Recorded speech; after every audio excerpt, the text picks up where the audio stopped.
नमस्ते सबैजनालाई स्किल वर्सको नयाँ भिडियोमा यहाँलाई फेरि पनि स्वागत छ। हामीले हाम्रो लास्ट भिडियोमा हाम्रो टार्गेट अडियन्सको प्रब्लम्सलाई आइडेन्टिफाई गरेका थियौं भने आजको भिडियोमा हामी त्यही प्रब्लम्सको कुनै एउटा टपिकलाई लिएर त्यसको थरोली डिस्कसन गर्नेवाला छौं। यदि यहाँले हाम्रो पुरानो भिडियो हेर्नुभएको छैन भने माथिको आई बटनमा या तल भिडियो डिस्क्रिप्सनमा गएर त्यसको लिंकबाट पनि हेर्न सक्नुहुन्छ। सो आज ढिला नगरिकन यो भिडियोलाई स्टार्ट गरौँ and let's move into the question. हाम्रो फर्स्ट प्रब्लम टियर 1 अर्थात बिगिनर्स लेभलको प्रब्लम रहेको छ र त्यो हो स्टार्टिङ लेभलमा अथवा एन्ट्री लेभलमा पाउने जब अपर्चुनिटिजहरु के कस्तो हुन्छ त। If you are already a student or if you are not working, then you can enroll into any organization or department. In my view, स्टार्टिङमा ठुलो या सानो अर्गनाइजेसन खासै त्यसले धेरै म्याटर गर्दैन, किनकि तपाई चाहिँ धेरै ठुलो अर्गनाइजेसनबाट आफ्नो करियर स्टार्ट गर्नुस्, जस्तै एनसेल, सीजी, कोलास अथवा कुनै एउटा सानो फाइनान्स इन्स्टिट्युटबाट नै तपाईले आफ्नो करियर स्टार्ट गर्नुहुन्छ।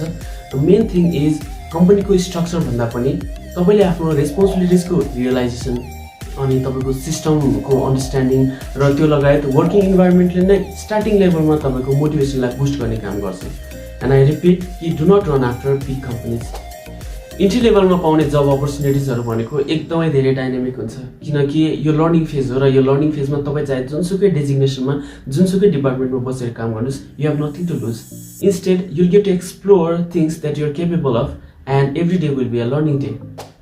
हायरार्कीको हिसाबले हेर्दाखेरि फिजिकल र डिजिटल दुवै वर्कलोड बटम लाइनको स्टाफलाई कम्प्यारेटिभली अझै धेरै पर्न सक्छ, या तपाईको कम्पेन्सेसन फेरि नफाल्न लाग्न सक्छ और office timing social circle flexible पनि नहुन सक्छ।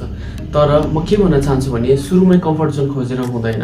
You have to struggle and these are few things that you really need to compromise. That's because there is a lot for you ahead. यो स्टेजबाट सबैले पार गरेर जानै पर्छ। It is a growth cycle and this is how it happens to everyone. अब specifically नै भन्नुपर्दाखेरि entry लेभलमा तपाई as a front desk assistant, office secretary, management trainee, sales and marketing officer, HR intern, documentation officer, data entry officer, project associate, resource admin, client service executive र content राइटरबाट पनि start गर्न सक्नुहुन्छ। In Edison to that तपाईसँग यदि hard skill पनि छ भने जस्तै photography, videography, designing, accounts, web developing, programming र डिजिटल मार्केटिङ गर्नुहुन्छ भने मार्केटमा फ्रीलान्सिङको लागि पनि एकदम धेरै राम्रो अपर्चुनिटी छ। तर त्यसको लागि what you have to do is you have to learn how to market your skill set and that's what we do. Skill verse नेपालले तपाईको करियर जर्नीलाई अझै धेरै सहज बनाउनलाई अझै मद्दत गर्छ। That's all I have to say in this video. आजको video तपाईलाई कस्तो लाग्यो प्लिज आफ्नो कमेन्ट बक्समा गएर आफ्नो भ्यू पनि राखिदिनु होला र यो भिडियो मन पर्यो भने यो भिडियोलाई लाइक, शेयर र सब्स्क्राइब पनि गर्न नबिर्सिनु होला। हाम्रो अर्को भिडियोको टपिक रहनेछ अफिसमा वर्किङ इन्भाइरोमेन्ट कस्तो हुन्छ र त्यो भिडियो लिएर पनि हामी चाँडै आउने छौं। Till then stay tuned. Thank you.